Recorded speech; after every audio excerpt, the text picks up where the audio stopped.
High বন্ধুরা, আজকে আমি একটা নিজের মন থেকে রান্না করেছি। সেটা হচ্ছে, আর নিজেই নাম দিয়েছি, সেটা হচ্ছে সুলতানি বাটার চিকেন।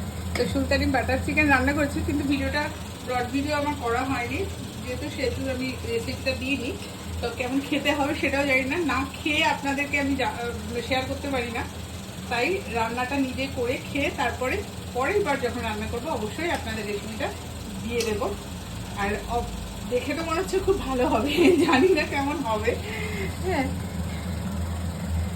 এই দেখুন আমার আজকে একদম টাইম পাইনি, আমি এটা রান্না করতে গিয়ে ঘেমে গেছি, প্রচুর ঘেমে গেছি, আর প্রচুর গরম পড়ে গেছে। আর আপনাদের আর আমার ভিডিও ভালো লাগলে অবশ্যই শেয়ার করবেন, সাবস্ক্রাইব করবেন, লাইক করবেন, আর প্রচুর প্রচুর লাইক করবেন।